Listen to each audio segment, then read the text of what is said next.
Kalwan news. संस्कृतीच्या पाऊलखुणा शेकडो वर्षांपासून दर्शवत असलेल्या कळवण तालुक्यातील देवळी कराड या पश्चिम पट्ट्यातील गावात निसर्गाच्या कुशीत वसले आहे महादेवांचं भव्य मंदिर।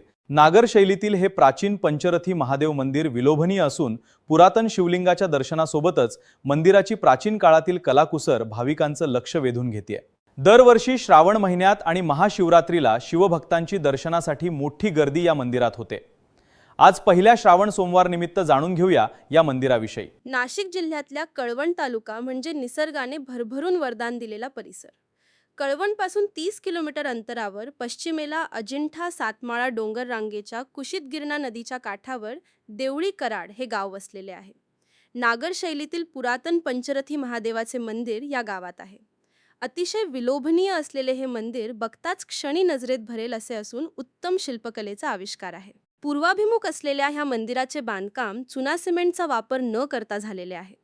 प्रचंड आकाराचे वेडेवाकडे दगड एकमेकावर रचून त्यांना घडवून आकार देण्यात आला आहे आणि तेही कोणत्याही यंत्राशिवाय। मंदिर हे पूर्ण कळसासहित शाबूत असून आतून व बाहेरून केलेली कलाकुसर डोळ्यांचे पारणे फेडते।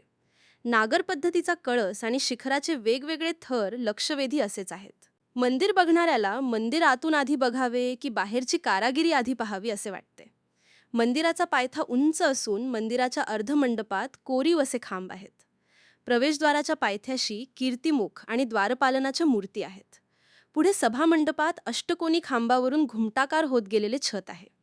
मंदिराच्या गर्भगृहात म्हणजेच गाभाऱ्यात खोलगट ठिकाणी अतिशय सुंदर असे शिवलिंग आहे। डोळे बंद करून ओम नमः शिवाय असा उच्चार केल्यास चारही बाजूने प्रतिध्वनी उमटतो। सभागृहातून बाहेर पडण्यासाठी दक्षिण उत्तर द्वार नाहीत। भिंतीत कोनाडे केलेलं असून त्यात काही देवतांच्या मूर्ती आहेत। मंदिराच्या बाहेर उजव्या बाजूला असलेला सुमारे 300 वर्षापूर्वीचा डेरेदार पिंपळ वृक्ष शीतलता निर्माण करतो। पण काही दिवसांपूर्वी सततच्या पावसामुळे ह्या डेरेदार वृक्षाचा काही भाग कोसळल्याने आणि मंदिराकडे होत असलेल्या दुर्लक्षामुळे स्थानिक नागरिकांसह भाविकांनी नाराजी व्यक्त केली आहे। मंदिराची पायरी चढून गेल्यानंतर प्रथम आपल्याला मंदिराचा कक्षासनयुक्त मुखमंडप लागतो। त्यापुढे सभामंडप असून येथे नंदी विराजमान आहे। सभामंडपाचे वितान संवर्ण पद्धतीचे आहे।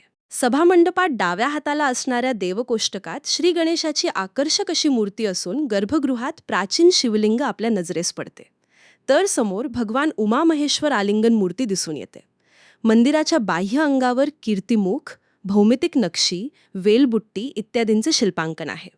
मुखमंडपातील कक्षासनाच्या बाह्य भागावर युगल शिल्पे, मिथुन शिल्पे, मैथुन शिल्पे यांचे शिल्पांकन दिसून येते। गर्भगृहातील अभिषेकाचे पाणी ज्या वारी मार्गाने बाहेर पडते तिथे मकरमुखाची योजना करण्यात आली आहे। समोर पिंपळाच्या वृक्षाखाली व परिसरात विरगळ व काही भग्नावशेष दिसून येतात। मंदिर स्थापत्यातील नागर शैलीचा सुंदर आविष्कार म्हणजे देवळी कराडचे हे मंदिर आहे। Special report, Kalwan news, Kalwan. Kalwan आणि परिसरातील ताज्या बातम्या आणि महत्त्वाच्या घडामोडी जाणून घेण्यासाठी कळवण न्यूज चॅनलला आजच सबस्क्राइब करा आणि बेल आयकॉन प्रेस करा।